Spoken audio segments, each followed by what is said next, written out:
Wellesley for the win. The definitive answers to Wellesley. To Wellesley just smoking everything else. This is insane, actually. I'm stunned by this. All right.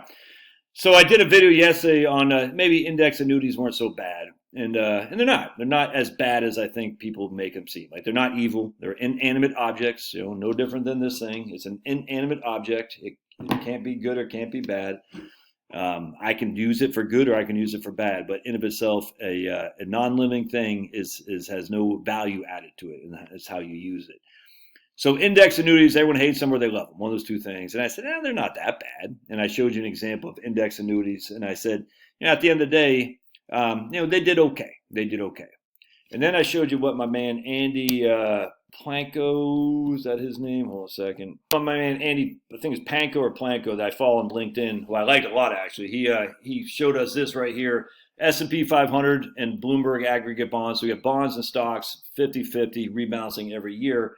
If you were to take out 4% a year adjusted with inflation by the end of 2023, 24 years later, you still have $1 million left in your portfolio. You start with $1 million, you'd end with $1 million. That's pretty good. And then Andy, and then I did I did my video on index annuities. I said, well, they actually did okay. And then Andy showed the same thing, just with the S&P 500, but not only using price to point to point, no dividends, and using the model of the cap 9% return. So if we got 10 or 9 or we got 10% or more, the max we're going to get is 9. If we got 3%, we'll get 3%. If we got less than 0, we have losses. We don't lose any money. And so you can see here, the indexed annuity in this scenario had $845,000 in it, even taking $40,000 a year adjusted for inflation. Right? And again, the S&P 500 and the Bloomberg 50-50 had $997,000 in it, taking 4% a year adjusted with inflation on $1 million portfolio.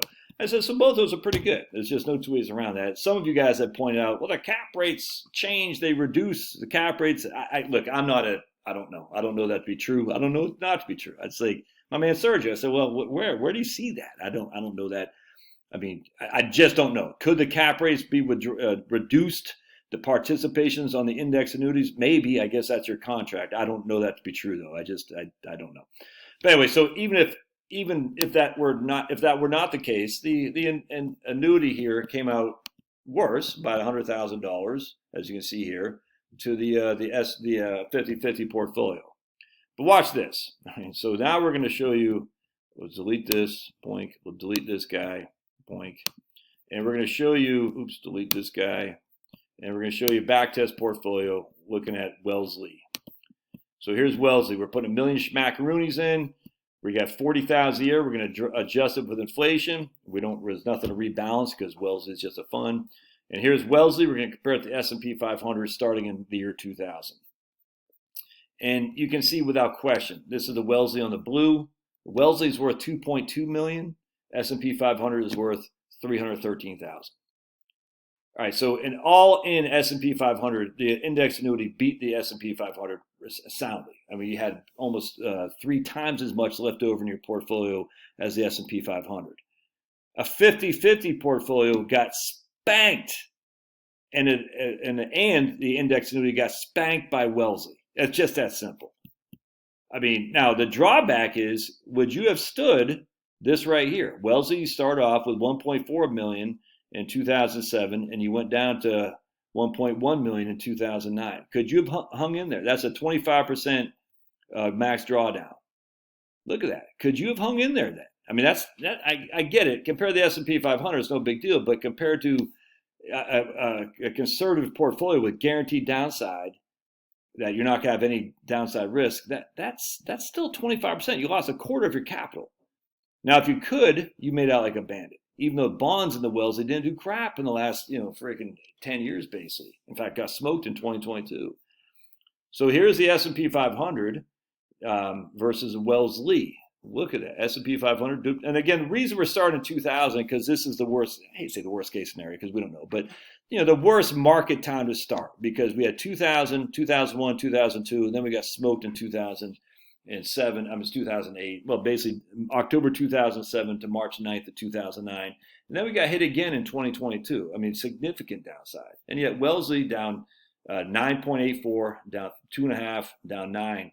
That's it, man. That's it. And you can see the S&P 500 smoked Wellesley in these years. Look at that. But yet even here, S&P 500 smokes Wellesley, except right there, 2011, 2015.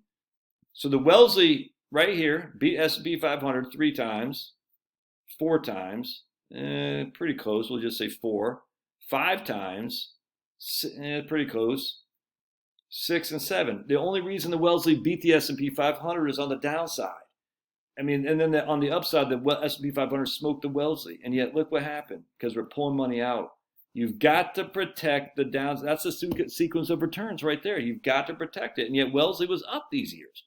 Now, I can't sit there and say that will happen again. I just don't know. I just don't know because Wellesley was down in 2007, or 2008, excuse me. So let's start in 2008 and see how that shook out because that's, again, the beginning of it's actually in October 2007 where the nightmares hit. But I imagine S&P 500 did better. Yeah, S&P 500 is at 2.3 million. Wellesley is at 1.5. Okay. Let's start in 2000 and we'll say 2013. That'll be 10 years. It's cold, man. I'm cold. Cold as a leechy's teat. I imagine the S&P 500 smoked Wellesley. Yeah, it did. Look, so Wellesley in 2013 is still sitting at 1.22. Well, S&P 500 is at 3. But I mean, this is what I say, 10 years. But if we go back to 2007, 2000, we'll just say to 2009, and we can slice and dice this to we're blue in the face. But either way, the Wellesley stood the test of time, where S&P 500 didn't. Look, S&P 500 is now down to 415,000, starting on $1 million. It's all the way down to 302. How many people stood in there to gather the upside of the last 15 years or so? Anyway, so I said, how's Wellesley? Let's see what Wellesley's up to anymore. Because remember, I went off a tangent saying Wellesley went woke and all that stuff. I had we'll call this woman by investigative journalist. We'll call her Denise. We'll just make up a name and call her Denise. And she looked deep into Wellington Investment Company because they manage Wellesley. She goes, Josh, they haven't made any portfolio changes that would reflect a woke perspective. They haven't. Neither Wellington or Wellesley.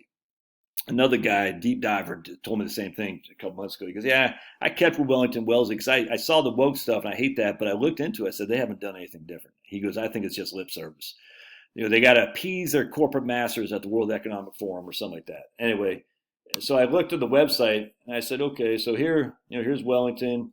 We got a tattooed guy. Oh, he's so cool. And we got these crazy ladies. They can't smile because, if you smile, you're losing your feminist. And then we got a leather jacket. So, obviously they're trying to be cool. I get that. But they seem like they've gotten away from being, total woke and DEI. They seem like they've gotten away from that. And, like understanding unique perspectives, whatever. But you don't see a lot of the DEI stuff on the front. They do have some DEI, don't get me wrong. And they still do have the stupid stuff on climate investing, impact investing, sustainable investing. And I don't have any problem with stewardship investing. Stewardship to them is probably different from stewardship to me. About us, I do have DEI crap on here, but everyone has that now. I hate it. I think it's stupid, it's racist, but they don't seem to have as much DEI focus as they did. Becoming allies with whatever that is. I can't even see what that is. Anytime I hear the word allies, I want to scream bloody murder. Educate, engage, and enact. Okay. Oh boy, they're very allied here. That's great. 57 flavors. So they're definitely paying lip service to who they need to pay lip service to. I don't know why, but whatever. But at least they're not doing it in their fundamentals of the investment management, and that's important. So you just can't argue with success, man. Wellington and Wellesley has just smoked the S&P 500. It's just that simple. If we do we can do a Vanguard. Let's do a 50-50 portfolio. Where Andy already did that. In the 50-50 portfolio, we have 997,000 left. Wellesley has twice that, more than twice that. Numbers are numbers. Love your thoughts. All right, we'll see you. This is not an advice, by the way. I'm not saying invest in Wellesley. I'm not. Do not listen to me if you think I'm saying invest in Wellesley. You got to do your own thing. See you.